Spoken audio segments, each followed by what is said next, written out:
ऐसा है कि तुम सिर्फ हथकड़ियां ही ढालते हो, अनजाने निश्चित ही, क्योंकि जान के तो तुम स्वतंत्रता चाहते हो, जान के तो तुम मुक्ति चाहते हो, लेकिन अनजाने तुम कुछ चाहते हो जो मुक्ति घट नहीं पाती, स्वतंत्रता हो नहीं पाती।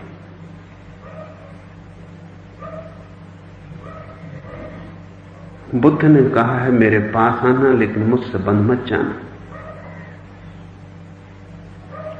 तुम मुझे सम्मान देना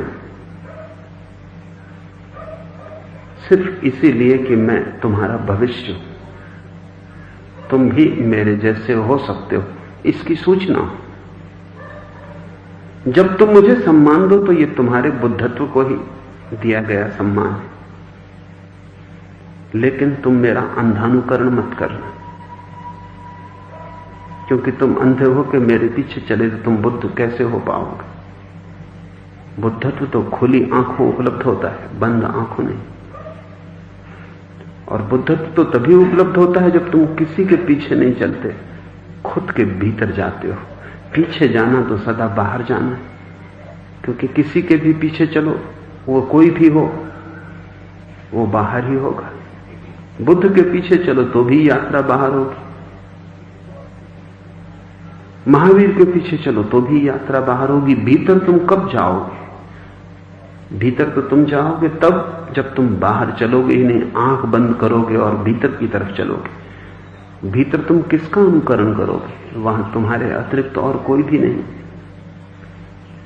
इसलिए आत्म अनुभव तो उसे होगा जो सभी अनुकरण से मुक्त हो जाएगा। तो बुद्ध कहते हैं तुम सम्मान मुझे देना, लेकिन अंधी श्रद्धा नहीं। सम्मान तुम सिर्फ इसलिए देना कि मैं तुम्हारे भविष्य का इशारा हूं। जैसे एक बीज पड़ा है और पास में एक वृक्ष उगा है, ये जो बीज में छिपा है वृक्ष में प्रकट हो गया है। ये बीज इस वृक्ष को सम्मान दे सकता है, क्योंकि ये वृक्ष खबर देता है कि मैं भी वृक्ष हो सकता हूं। इस वृक्ष का धन्यवादी हो सकता है कि तूने मुझे जगाया, तूने मुझे ख्याल दिया कि क्या हो सकता है, तूने संभावनाओं के प्रति मुझे सचेत किया।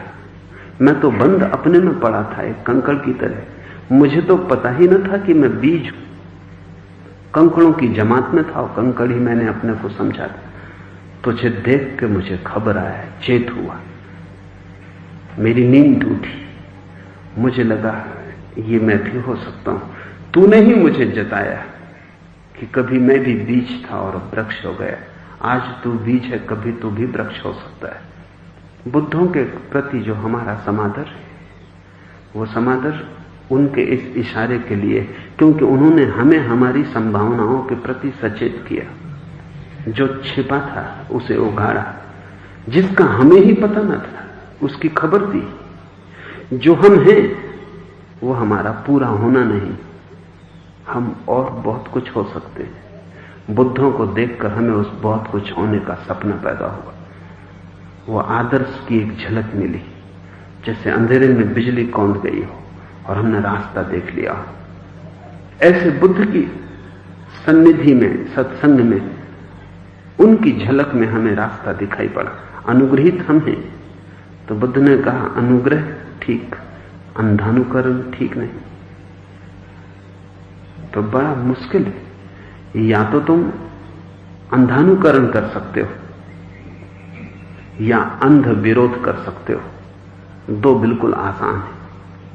और बुद्धों के साथ लोग दो ही व्यवहार करते हैं, एक तो उनके अनुयायी होते हैं और एक उनके शत्रु। एक उनके पीछे चलते हैं आंख बंद करके और एक उनसे भागते हैं आंख बंद करके। दोनों अंधे, दोनों समान है, इनमें बहुत भेद नहीं है। तीसरा आदमी खोजना मुश्किल है, और वही तीसरा आदमी बुद्ध को समझ पाता है। वो आदमी जोशु जैसा होगा। वो सुबह फूल भी चढ़ाएगा मंदिर में बुद्ध के, सिर भी झुकाएगा, और दोपहर अपने शिष्यों से कहेगा कि ध्यान रखना, बुद्ध से सावधान रहना, और अगर मुंह में बुद्ध का नाम आ जाए तो कुल्ला करके मुंह साफ कर लेना। जोशु ने कहा है अगर ध्यान करते बुद्ध बीच में दिखाई पड़ जाए उठा के तलवार 2 टुकड़े कर देना, खड़े मत होने देना, बुद्ध को ध्यान में खड़े मत होने देना।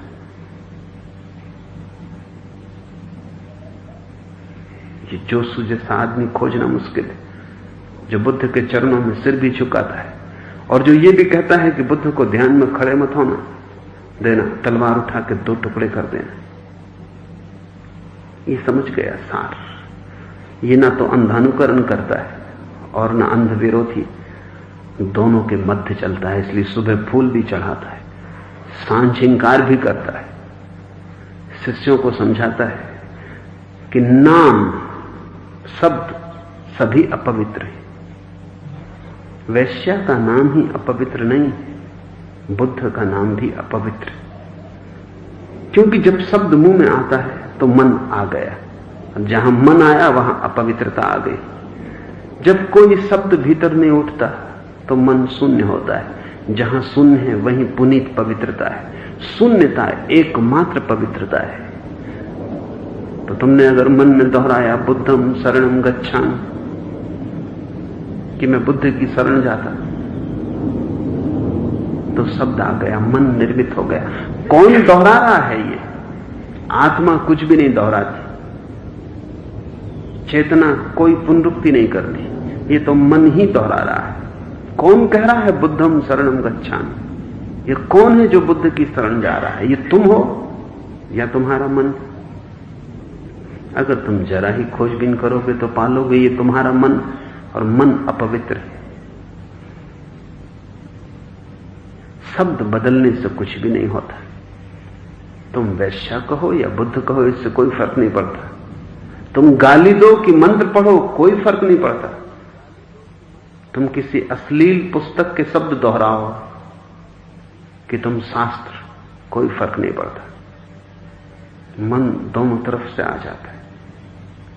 मन शब्द के साथ ही प्रवेश कर जाता है, और जहां मन आया, जोशु कहता है मुंह साफ कर लेना, भूल मत जाना। और प्यारे शब्दों के साथ बड़ा खतरा है, और शब्दों का बड़ा खेल है। मैंने सुना है कि एक सम्राट गरीबों की पीड़ा से बहुत परेशान था। थोड़े से लोग समृद्ध थे, सारा राज्य गरीब था। दूध नहीं मिलता, मक्खन नहीं मिलता गरीब को, छाछ से ही गुजारा करना पड़ता है। तो उसने अपने बुद्धिमानों को बुलाया और उनसे कहा कि कोई रास्ता निकालो कि गरीब भी दूध पी सके। बहुत सोचा बुद्धिमानों ने, लेकिन रास्ता क्या निकले? बुद्धिमान कितने जमानों से सोच रहे हैं रास्ता निकलाने, और बुद्धिमानों ने बहुत उपाय किए, सब व्यर्थ गए। लेकिन एक पुराने जमाने में हर राजा के दरबार में एक मूर्ख भी राजा रखते थे, एक महामूर्ख भी रखते थे। क्योंकि बड़े मजे की बात है, कई बार बुद्धिमान जो नहीं खोज पाता वो मूर्ख खोज लेते। क्योंकि बुद्धिमान सोचता ही रहता है, मूर्ख छलांग लगा जाते। कहावत है कि जहां बुद्धिमान चलने में डरते हैं वहां मूर्ख आंख बंद करके प्रवेश कर जाता है। कभी कभी वो पहुंच भी जाता है, कभी कभी वो ऐसी चोट करता है कि बुद्धिमान तिलमिला जाए। बुद्धिमान तो कुछ उत्तर ना ला सके, उस मूर्ख ने एक दिन सुबह चिल्लाते हुए कहा, मिल गया सूत्र, आ गई बात पकड़ में, निकाल लाया राज।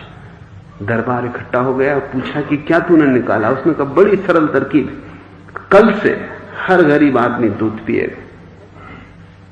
राजा भी चकित हुआ, उसने कहा पहले बता दिए। उसने कहा छोटी सी बात, एक फरमान निकाला जाए कि अब से छाछ दूध कहा जाए, दूध छाछ कही जाए। तो इतनी सी बात है, हर गरीब दूध पिएगा, हर अमीर छाछ पिएगा। जरा से फरमान की जरूरत है, नाम बदल देने की जरूरत है, इसमें इतना परेशान होने की बात ही कहां।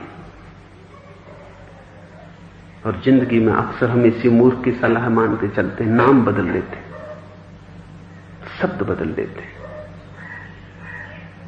शब्द बदल लिया, सोचते हैं सब हल हो गया। कल संसार के शब्द चलते थे, आज धर्म के शब्द चलने लगे, सोचते हैं सब हल हो गया।